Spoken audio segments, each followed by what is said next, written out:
श्री स्वामी समर्थ. आजची कथा ढासळते वैवाहिक संबंध ही कथा नाही तर जनजागृती संबंधित विचार आहेत.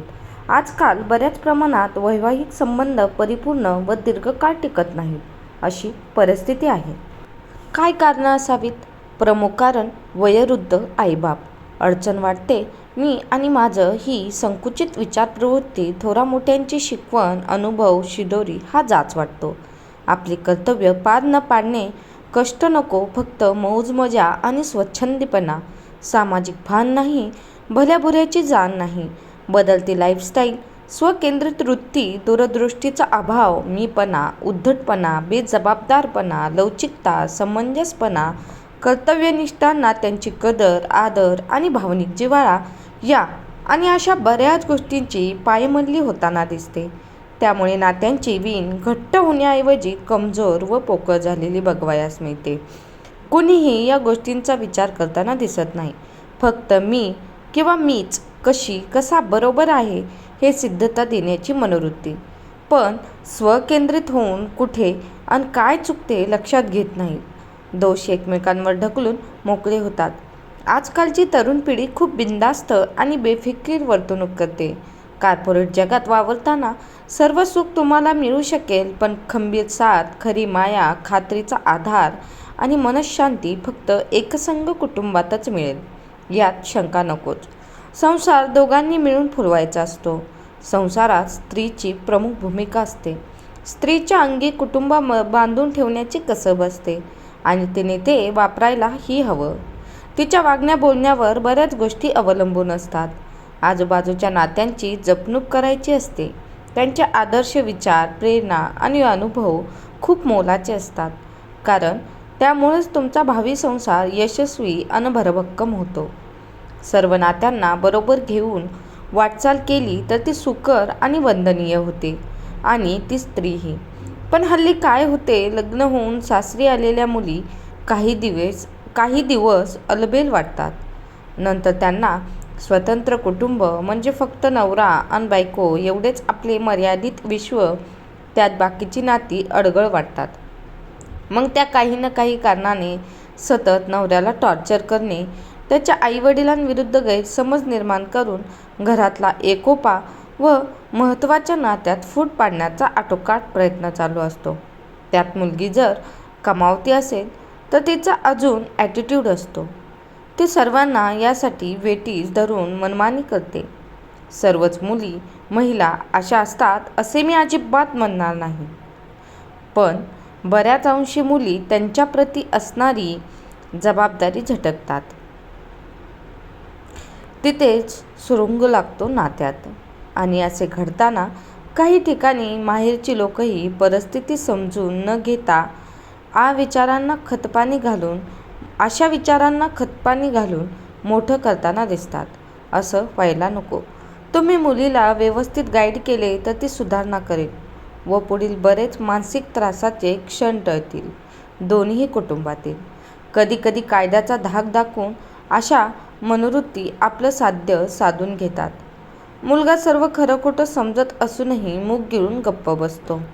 तिथेच स्वतंत्रतेचा गैरवापर रुजतो आणि नात्याला भेरूड लागते. आईवडिलांना मुलाची ओढाताण पाहवत नाही. ते स्वतःहून त्याला विभक्त राहायचा सल्ला देतात. मोठ्या कष्टानं उभं केलेली वास्तू विकरते. मन हळहळतं, सैरवैर होतं. उतार वयातली सुखाची वाट काटेरी होते. आपल्यामुळे नवरा बायकोत विदुष्ट नको म्हणून दूर होतात. मुलगा मनातून खूप हर्ट झालेला असतो. कुठेतरी रक्ताच्या नात्यापासून दुरावल्याची अपराधी भावना होऊन बाजूला जातो. नवरा बायकोला समजून सांगण्यात अपयशी ठरतो व बायको त्याची मानसिकता समजून घेण्यास असमर्थ. राजा राणीचा संसार सुरू होतो आईबापाच्या कष्टाच्या इस्टेटीतून. ते चालतं बरं यांना, अजिबात गैर वाटत नाही. भौतिक गोष्टी, पैसा, अडका सर्व हवं असतं, फक्त हाडामांसाची जिवंत माणसं नको. थोड्या दिवसात एकमेकांच्या चुका दिसतात. त्या समजून सुधरून घेण्याऐवजी हे एकमेकांवर कुरघोडी करायला लागतात.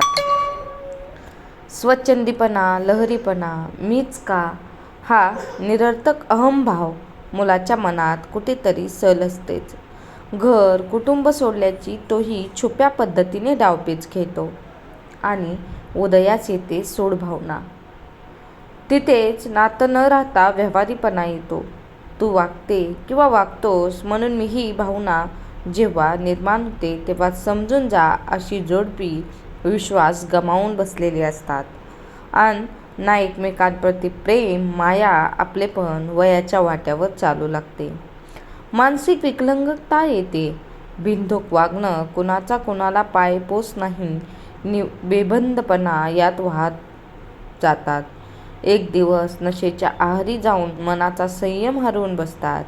एकमेकांप्रती प्रेमभाव भावनिक ओलावा अटॅचमेंट अजिबात उरत नाही. त्यातून रोज वाद कटकटी घायाळ करणारे अपशब्द कधीकधी मारहाणीपर्यंत मजल जाते. नाते बहरण्याऐवजी खुरटत जाते आणि उद्ध्वस्त होते. जेव्हा दोन व्यक्ती लग्नबंधनात बांधल्या जातात तेव्हा अनेक धाग्यांची ती गुंफण माळ असते आणि त्यात अजून भर घालून ती भरभक्कम करण्यासाठी आजकालच्या मुलामुलींनो थोडे स्वतःला तपासून बघा. आपले काही चुकत तर नाही ना, ह्या सर्वांगाने तपासून बघा. मग कुठलाही निर्णय घ्या.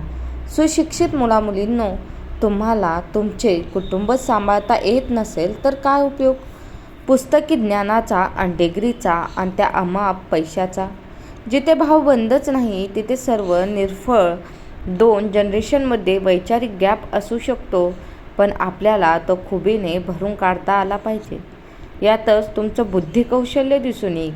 आणि जरी मागच्या पिढीकडून काय चुकतंय असं तुम्हास वाटत असेल तर तुम्ही चुका करू नका.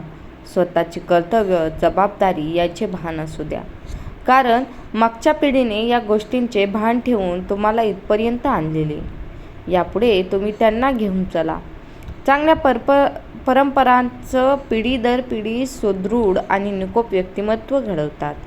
कायम लक्षात असू द्या. धन्यवाद. ही कथा नाही म्हणता येणार, थोडक्यात जनजागृती विचार तुम्हाला कसे वाटले हे नक्की कमेंट करून सांगा.